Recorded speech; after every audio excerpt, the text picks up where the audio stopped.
Magandang umaga po sa ating lahat.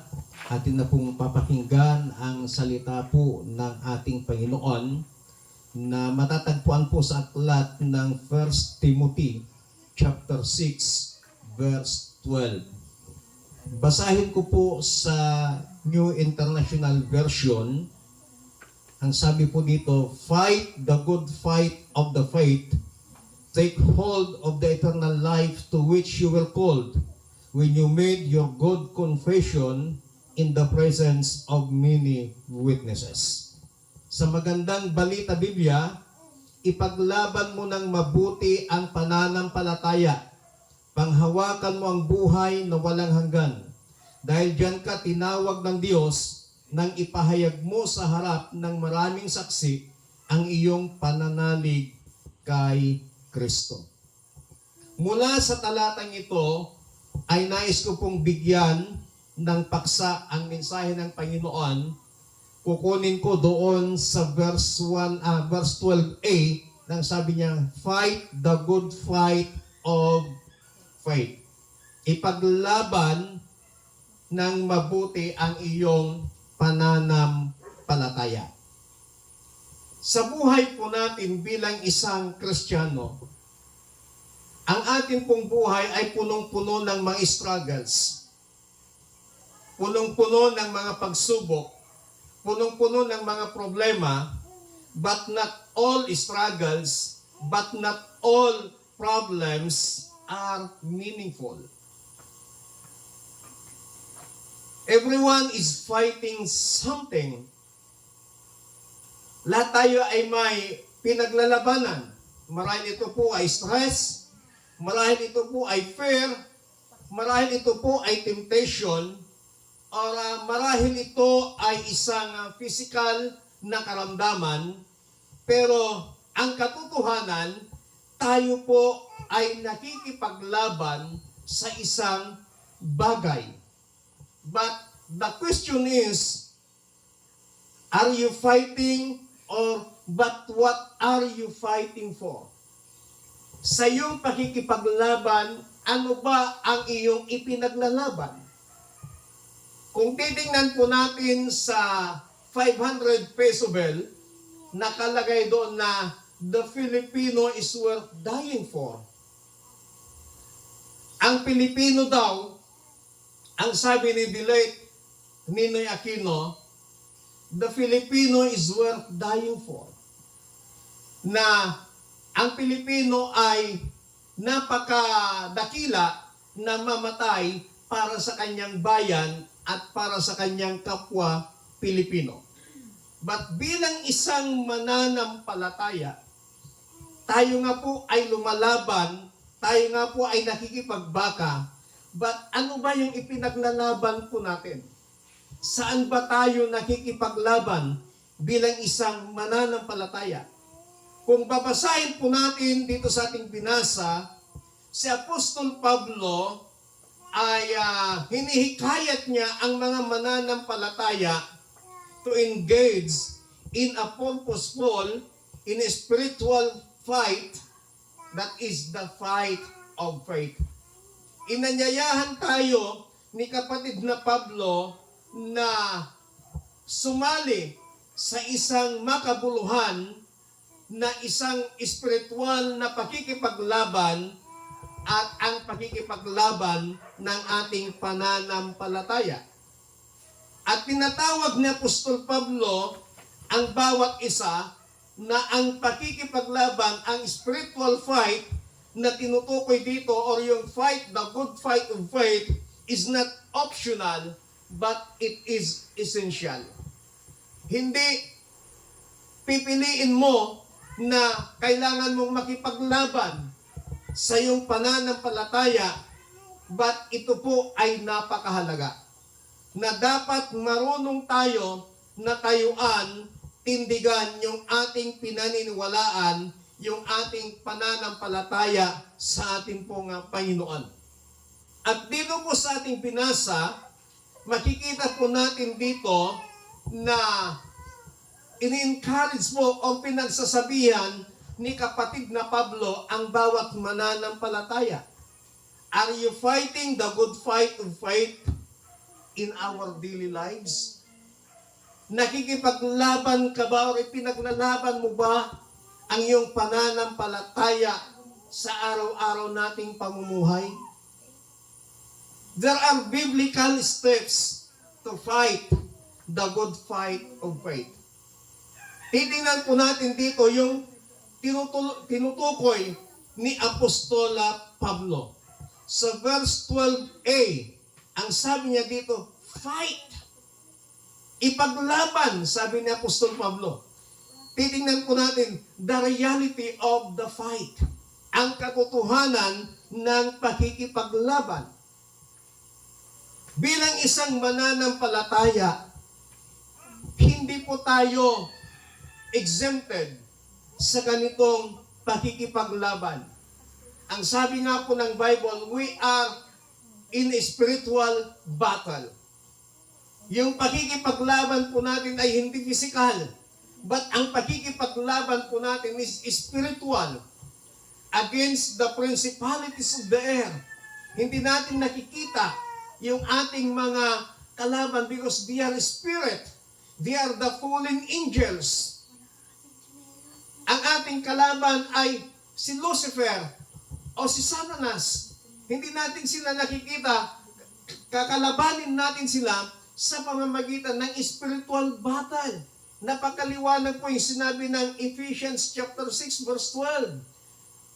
We are spiritual, we are fighting against the spiritual principalities of the air. Nakikipaglaban tayo sa mga espiritong nasa himpapawid, that is the fallen angels, that is the demons, the devil. Yan po yung ating mga kinakalaban sa araw-araw nating pamumuhay. Because the Christian life involves conflict. We are fighting against sin. Pilit natin kinakalaban ang kasalanan.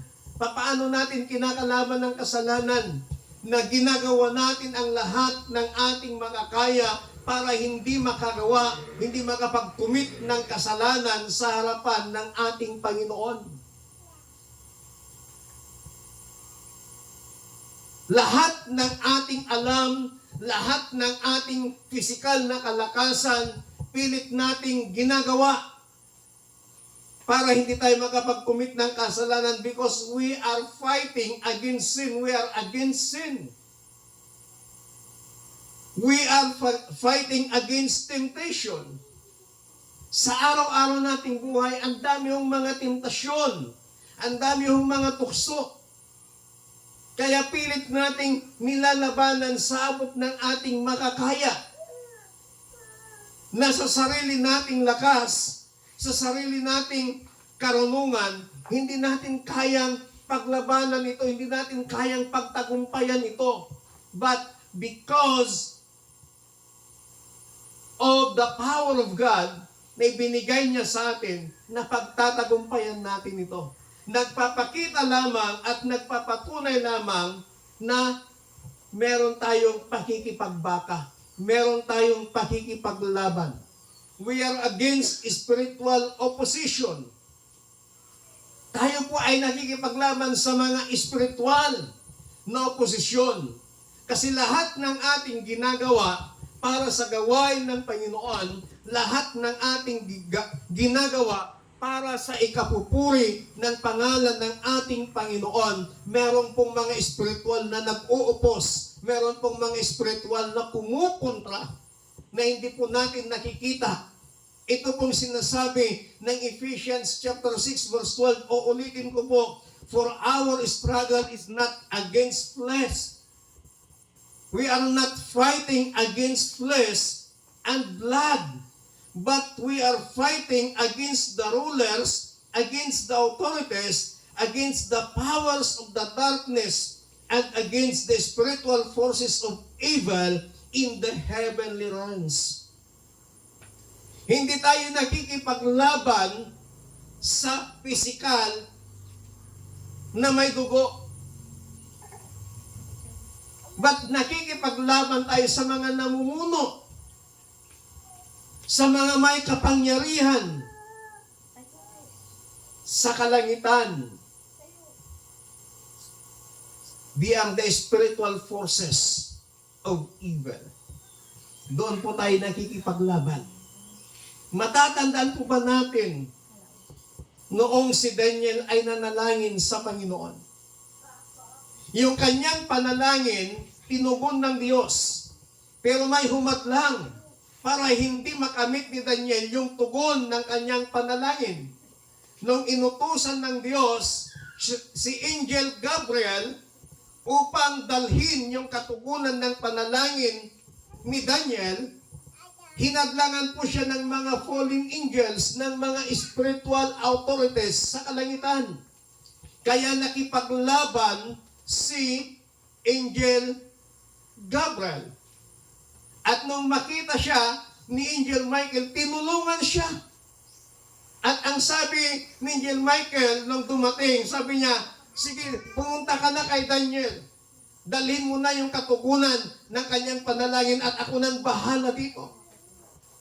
So, dalawa silang nakipaglaban at habang nakikipaglaban si Angel Michael, agad na pumunta si Gabriel kay Daniel para dalhin yung katugunan ng panalangin niya sa Panginoon. So, doon pa lamang makikita po natin na yung mga humahadlang, mga oposisyon sa kalangitan, they are the spiritual darkness. They are the spiritual powers. They are the fallen angels. They are the devils na humahadlang para tayo po, para ikaw ay lumagong mananampalataya, para ikaw ay hindi makausad sa iyong pananampalataya sa Panginoon. Yan po yung katotohanan na dapat nating malaman, dapat nating makita that we are fighting against the spiritualities of the heavenly realms, that is the evil forces. If we are in Christ, we are in a battle. Hindi yung kapwa natin Kristiyano ang ating kalaban. Hindi yung kapitbahay natin, hindi yung mga kapwa nating tao ang ating kalaban. Ang ating kalaban is the spiritual darkness in heavenly realms. Nasa kalangitan. Yung ating mga kalaban bilang isang mananampalataya, at yan ay ang mga gawa ng ating kaaway. Pangalawa na makikita natin dito sa itinuturo ni kapatid na Pablo sa verse 12b, ang sabi niya, fight the good fight. The biblical steps na itinuturo ni kapatid na Pablo to have fight the good fight of faith, it is the good fight. The right kind of fight. Hindi lahat ng laban ay tama. Pero dito tinuturuan tayo ni kapatid na Pablo yung tamang uri ng pakikipaglaban. Not all fights are worth it. Hindi lahat ng laban ay napakahalaga. Hindi lahat ng laban ay dapat manalo. Avoid fights driven by pride, anger, or ego. Sa pakikipaglaban po natin, iwaksin natin ang pride. Iwaksin natin ang puot. Iwaksin natin yung ego sa ating mga puso. Ano ba itong tinatawag na good fight na sinasabi ni kapatid na Pablo na tamang uri ng laban?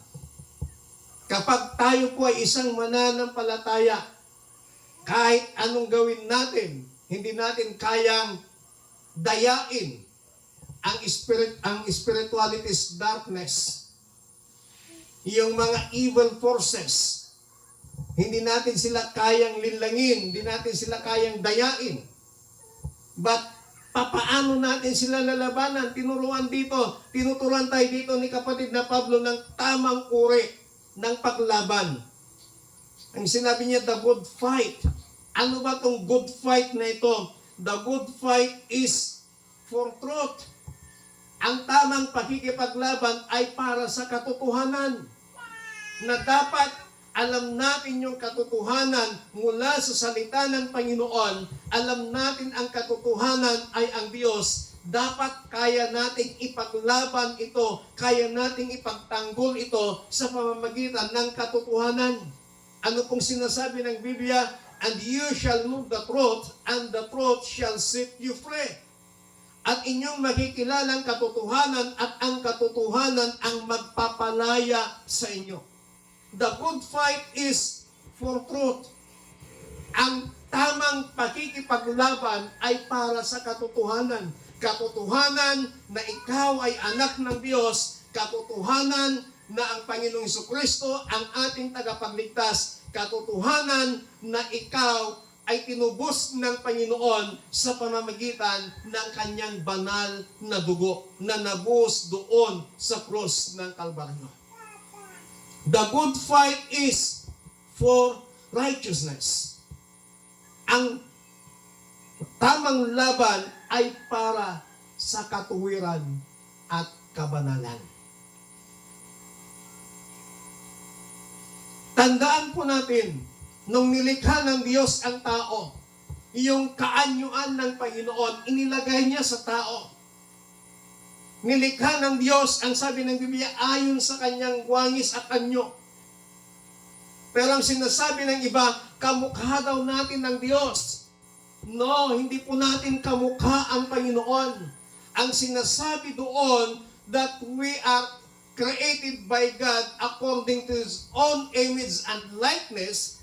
Yung sinabi niya doon na image and likeness, yung katangian ng Panginoon, inilagay niya sa tao nung nilikha niya ito. Ano ba yung katangian ng Panginoon? Meron siyang kabanalan at katuwiran.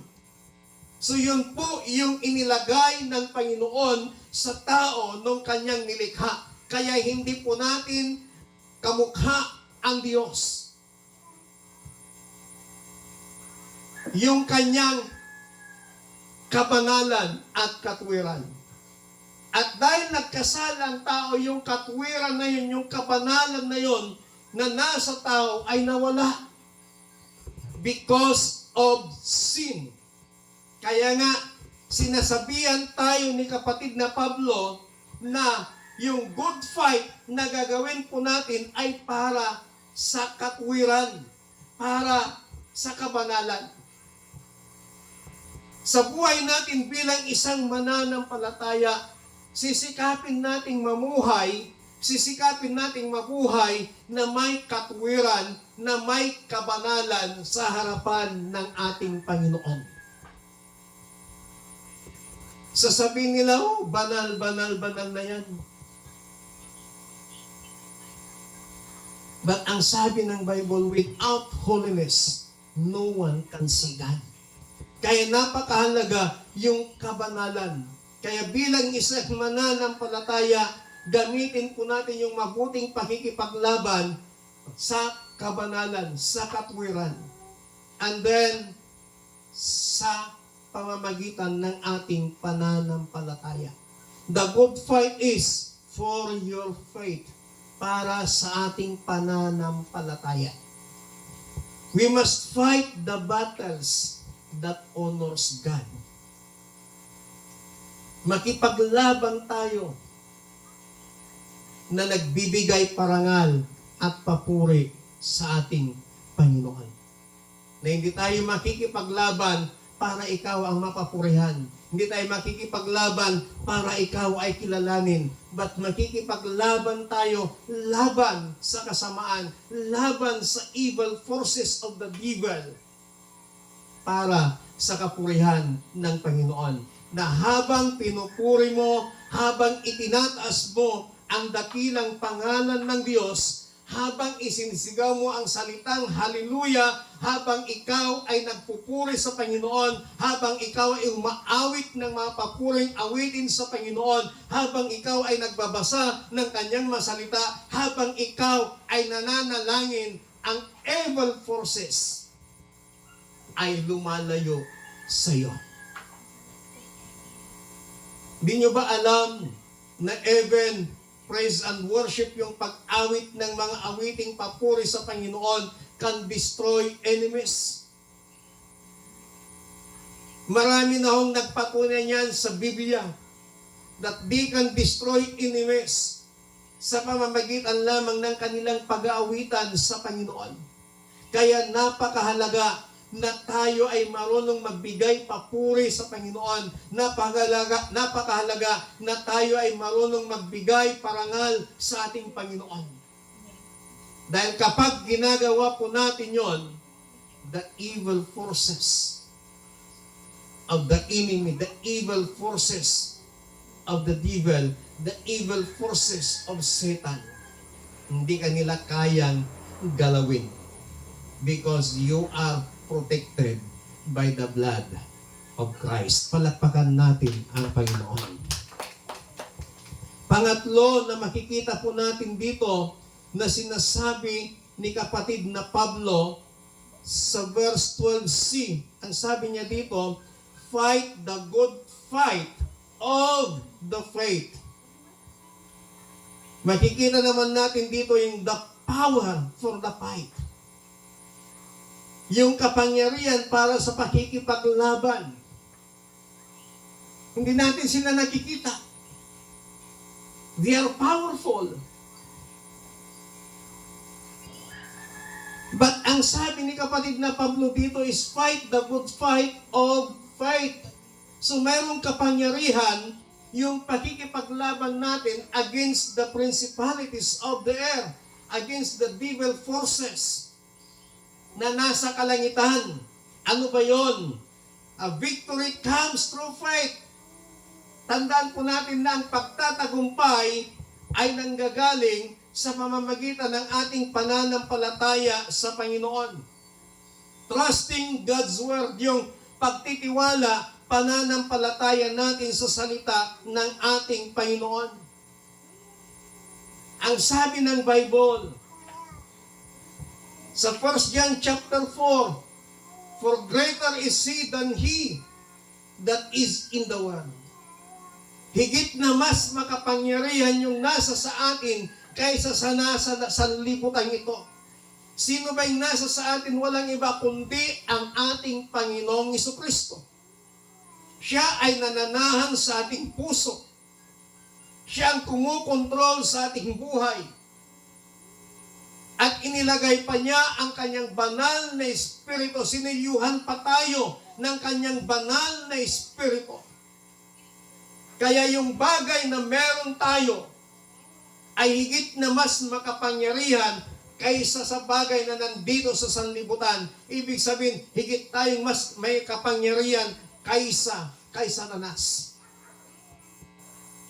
Di ba kapag ikaw ay nagpipray, nagre-rebuke ka, pinapalayas mo si Satanas, sinasabi mo, I rebuke you, Satan, in the name of Jesus.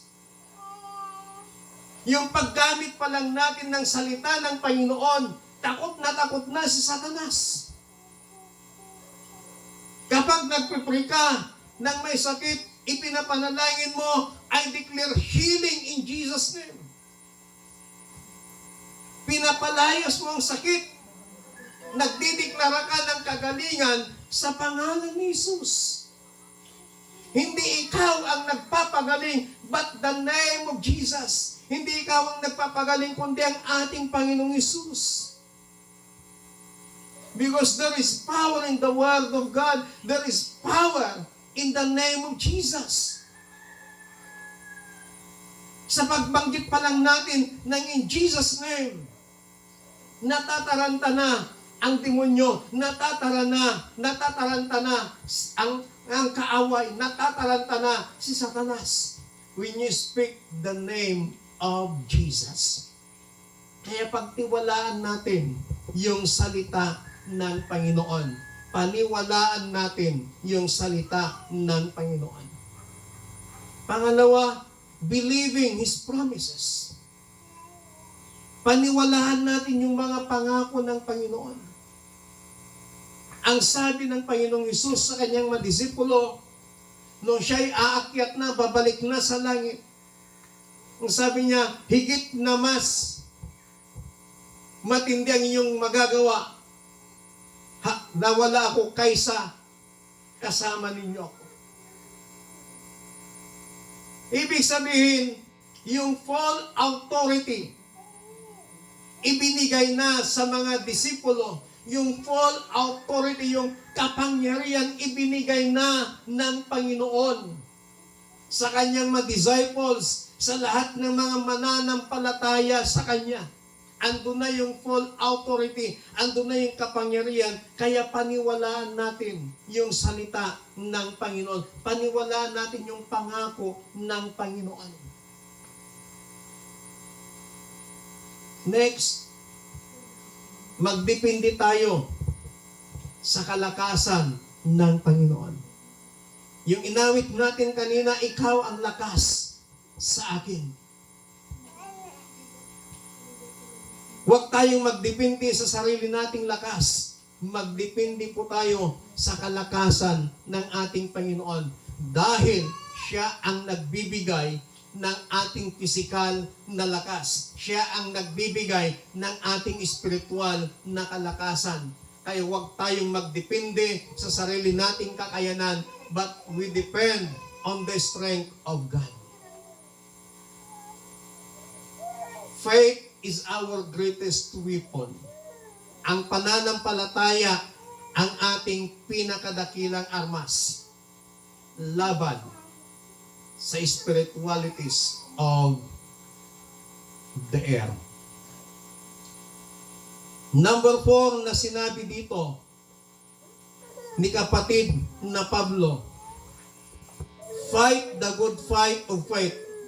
Take hold of the eternal life. Merong goal yung ating pakikipaglaban. Ang sabi ni kapatid na Pablo,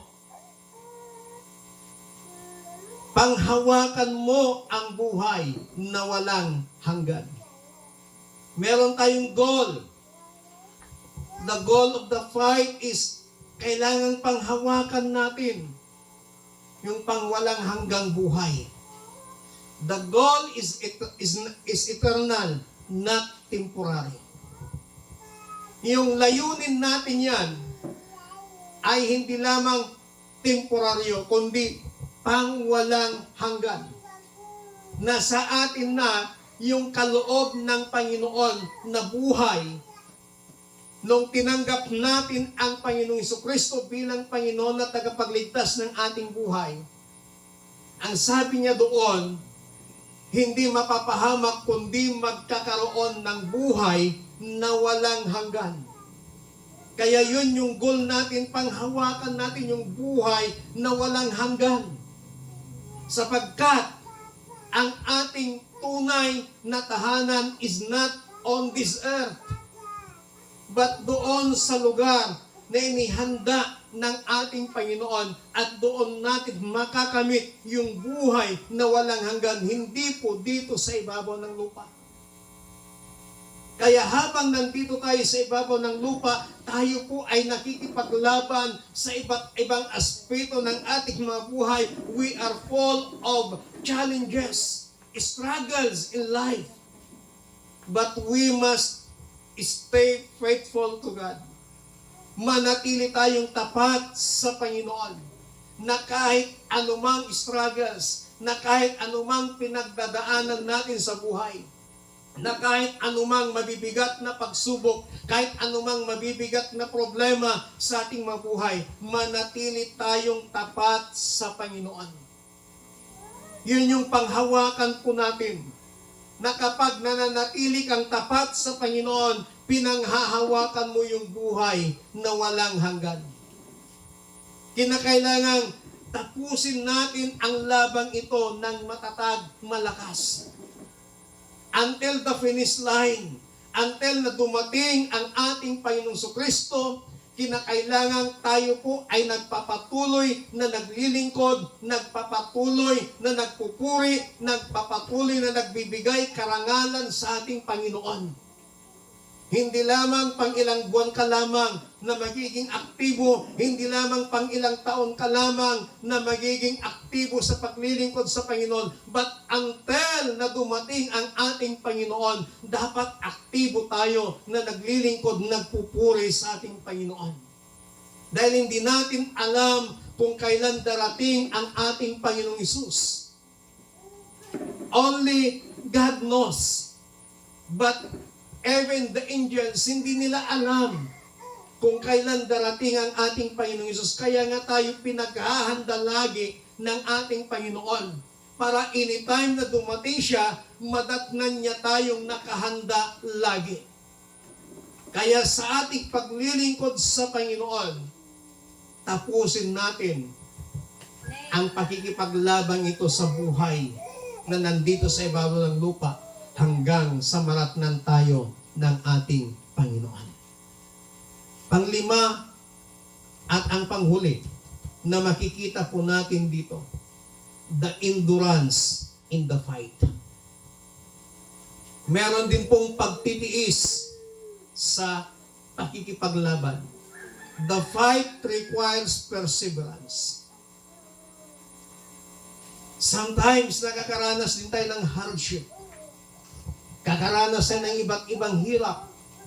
Nakakaranas tayo ng iba't ibang crisis bilang isang mananampalataya. Ba't kailangang magtiis tayo? Kapag nakakaranas tayo ng mga ganong sitwasyon sa ating mga buhay, we must run with perseverance. Magpatuloy tayo ng may pagtitiis. Minsan may mga doubt, may mga pagdududa na sa ating mga isipan. Totoo bang anak ako ng Panginoon? Totoo bang kasama ko ang Panginoon? Bakit ang dami kong problema? Bakit sunod-sunod ang mga ganitong sitwasyon sa aking buhay? Nagdududa tayo minsan. Ba't kapatid, huwag mong pagdudahan ang pangako ng Panginoon. Sometimes nagkakaroon ng delay. Ang tagal ko nang ipinapanalangin ito, but hanggang ngayon wala pa. Ang sabi na lagi kong naririnig na ipinapangaral sa amin, ang Diyos ay tumutugon sa panalangin. But hanggang ngayon, ilang taon ko nang ipinapanalangin itong isang bagay nito, ilang taon ko nang hinihingi sa Panginoon. Bakit hanggang ngayon wala pa rin? Lagi po nating tandaan, hindi nahuhuli ang Panginoon. Kapag tumugon ang Diyos, laging on time yan. Amen. Amen. Sabihin nga natin, laging on time ang Diyos. Laging on time ang Diyos. Yan ang lagi po nating tandaan. Mga kapatid, don't quit. We must finish our battle. Huwag tayong sumuko sa ating pagkikipaglaban, sa ating paglilingkod sa Panginoon. The fight is real. The fight is good. The fight is worth it. We must stand firm in our faith. We must strengthen our walk with God. We must commit to God the fight, the good fight of faith. Tayo nga pong lahat ay tumayo.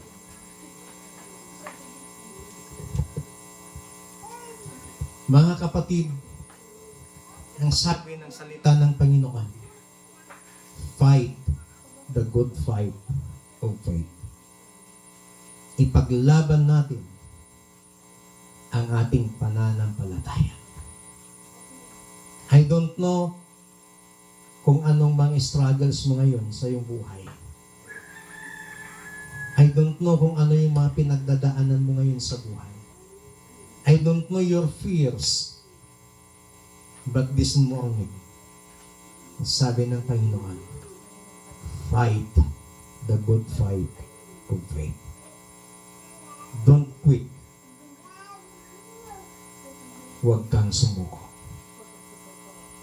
Panginoon, sa umagang ito, salamat sa iyong masalita. Salamat dahil pinalalahanan mo kami that we must fight the good fight of faith. Precious Holy Spirit, inanyayahan ka namin. Tulungan mo kami sa bawat araw ng aming mga pamumuhay upang huwag kaming mahulog sa anumang tentasyon ng mundong ito, sa anumang tentasyon ng aming kaaway. Tulungan mo kami, Banal na Espiritu, upang mapagtagumpayan namin ang bawat fight namin sa buhay na ito sa araw-araw. Salamat po sa iyong lahat ng kapurihan. Pasasalamat sa tanging pangalan ng aming Panginoong Hesus, ang lahat ay magsabi ng Amen. Palakpakan po natin ang Panginoon. Hallelujah.